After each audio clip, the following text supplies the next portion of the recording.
Hello students.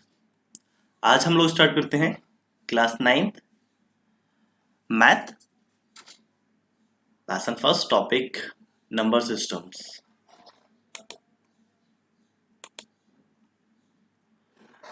Chapter 1 number system introduction. In your earlier classes you have learned about the number line and how to represent various type of number on it। पिछली क्लासों में आपने पढ़ा होगा कि number line क्या होता है। एक ऐसी लाइन होती है, ये इसको हम नंबर लाइन बोलते हैं। इसके सेंटर में 0 लेते हैं और इस साइड पॉजिटिव वैल्यू लिखते हैं और इस साइड इसके नेगेटिव वैल्यू लिखते जाते हैं, सो ऑन। अगर अपन बात करें, इमेजिन करें कि अपन लोग एक बहुत बड़ी नंबर लाइन पे खड़े हुए हैं और 0 से अपन चलना चालू करते हैं पॉजिटिव नंबर्स की ओर, ठीक है। और साथ साथ अपन एक काम करते हैं, अपन एक बैग ले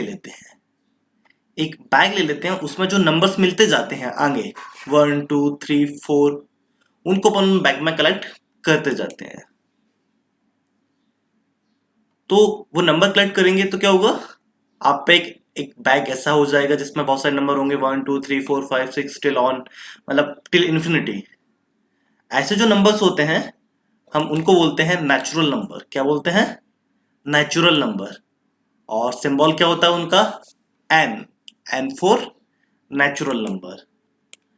अगर हम वापस लौट के आए और इसी वाले बैग में इस बैग को ओपन करके यहां से इसमें 0 और पुट कर देते हैं, यानी नेचुरल नंबर वाले बैग में अगर 0 ऐड कर दिया जाए तो वो हो जाएगा whole number and denote by W। अपने पास होल नंबर का बैग हो गया। अब अपन चलते हैं, अभी अपन पॉजिटिव साइड गए थे, अब अपन नेगेटिव साइड चलते हैं। अब इसी वाले बैग में अब नेगेटिव साइड वाले नंबर भी अपन फिल कर देते हैं। तो ये जो बैग मिलेगा हमको, ये मिलेगा इंटीजर्स वाला बैग। क्या मिलेगा? इंटीजर्स वाला बैग। इसको डिनोट करते हैं हम लोग जेड से। अब जेड से क्यों करते हैं, ये उसका रीजन दिया है। Z come from German word जालन, this means to count. Okay, पर अभी भी बहुत सारे नंबर लाइन पे छूट गए हैं। दो इंटीजर्स के बीच में या 1 और 2 के बीच में बहुत सारे नंबर छूटे हुए हैं। अब हम लोग ऐसा करते हैं कि जो नंबर 1/2 3/4 ऐसे जो नंबर हैं जो P/Q के रूप में है लिखे हुए हैं, उनको पिक करना चालू करते हैं। उनको अपन इस वाले बैग में फिल करते हैं। इनको फिल किया तो अपने पास जो अब नया बैग आया, ये आया रैशनल नंबर का। किसका बैग आया अपने पास नया बैग? रैशनल नंबर का। इस denote by Q, is denote by Q। क्यों से बोलते हैं? Rational number come from ratio and Q come from quotient. Okay, इसको क्या बोलते हैं हम? Rational number. रैशनल नंबर की डेफिनेशन की बात करें तो a number r is called a rational number if it can be written in form P/Q. It is important P and Q are integers and Q not equal to 0. It is very important Q is not equal to 0. P equal to 0 हो सकता है, P के लिए कोई condition नहीं है। Condition सिर्फ एक है कि Q is not equal to 0, but P और Q इंटीजर्स होंगे। P और Q अपने आप में इंटीजर्स होंगे। ओके, एक एग्जांपल लेते हैं। For example -25, it is a rational number or not? Can be written as -25/1. So it can be a rational number cos P equal to -25 and Q equal to 1। तो -25 भी क्या है? Integer. और 1 भी क्या है? इंटीजर। और Q 0 नहीं है, तो it can be, it is rational number. You also the rational number do not have unique representation in P/Q, where P and Q are integers and Q is not equal to 0. जैसे 1/2v, 2/4v, 10/20v, 25/50v, ये सब rational number भी हैं। इनका unique representation नहीं है, पर ये सब क्या है, रैशनल नंबर। क्यों? P और Q दोनों क्या है, इंटीजर। यहाँ भी है, यहाँ भी है, यहाँ भी है, यहाँ भी है एंड यहाँ भी है, और Q कहीं भी 0 नहीं है।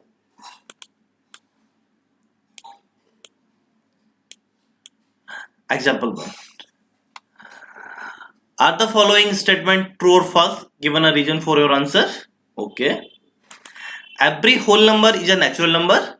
False. Yes. Because 0 is a whole number but not a natural number. Every integer is a rational number. True.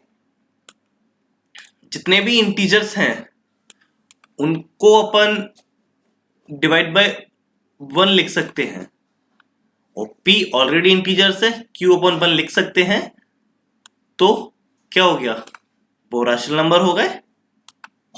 Got it?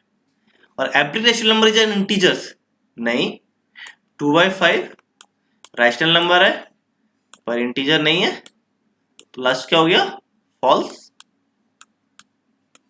समझ में आया?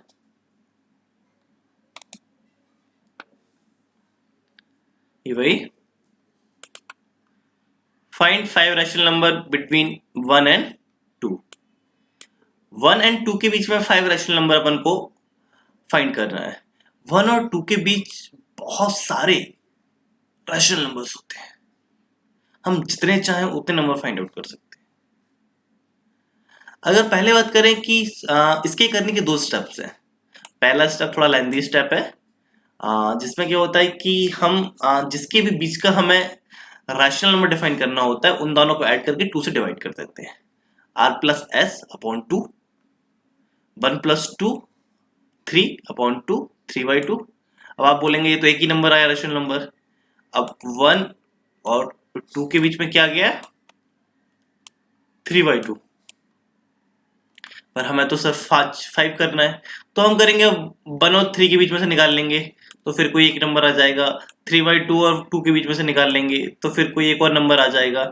फिर हम इन दोनों के बीच का निकाल लेंगे, फिर एक कोई नंबर आ जाएगा। फिर हम इन दोनों के बीच का निकाल लेंगे, तो कोई एक नंबर आ जाएगा। फिर हम इन दोनों के बीच का निकाल लेंगे, तो कोई एक नंबर आएगा। हम इन दोनों के बीच का निकाल लेंगे, तो कोई एक नंबर आएगा। ऐसे नंबर आते जाएंगे और हम लोग उनके बीच बीच का निकालते जाएंगे। ये बहुत लंबी प्रोसेस है, इसमें टाइम बहुत ज्यादा लगता है, कैलकुलेशन भी बहुत ज्यादा होती है। हम दूसरी प्रोसेस की ओर देखते हैं। दूसरा तरीका क्या है इसको निकालने का। जैसे हमको 1 और 2 के बीच रैशनल नंबर निकालने हैं, कितने निकालने हैं, 5। तो 5 में एक ऐड करेंगे, कितना हो गया, 6 हो गया। अब 6 का ऊपर नीचे दोनों मल्टीप्लाई कर देंगे। 1 को 1/1 लिख सकते हैं, 2 को 2/1 लिख सकते हैं, तो इधर दोनों में 6 का मल्टीप्लाई कर देंगे, तो 6/6 आ जाएगा। इधर करेंगे तो 12/6 आ जाएगा। अब 6/6 और 12/6 के बीच में जो भी है अपन को 5 नंबर लिख देंगे, 7/6, 8/6, 9/6, 10/6 and 11/6 and so on. Answer जो ये बताया था कि 1 और 2 मतलब कोई भी दो इंटीजर के बीच में बहुत सारे नंबर्स होते हैं, बहुत सारे रैशनल नंबर होते हैं। अब हम वापस अपनी नंबर लाइन पे लौटते हैं और रिकॉल करते हैं अभी तक हम लोगों ने क्या क्या पढ़ा। Natural numbers 1 2 3 4 5 6 and denote by N. इसमें अगर 0 ऐड कर देंगे तो क्या हो जाएगा, whole number denote by W. ठीक है, अगर नेगेटिव साइड जाते हैं, नेगेटिव वाले सारे नंबर ही भर लेते हैं, -1 -2 वाले, तो क्या हो जाएंगे, इंटीजर्स डिनोट बाय जेड। अगर उनके बीच के सारे नंबर फिल कर लेते हैं तो क्या हो जाएंगे, rational number denote by Q. पर अभी भी बहुत सारे नंबर छूट गए हैं, वो रैशनल नंबर्स नहीं है। वो रैशनल नंबर से कैसे अलग हैं, ये हम नेक्स्ट क्लास में डिस्कस करेंगे। और अगली क्लास के लिए आप लोगों के लिए होमवर्क रहेगा एक्सरसाइज 1.1, इसको सॉल्व करने का ट्राई करना, और इसको अपन नेक्स्ट क्लास में डिस्कस करेंगे एक्सरसाइज 1.1 और आगे स्टडी करेंगे। Thank you.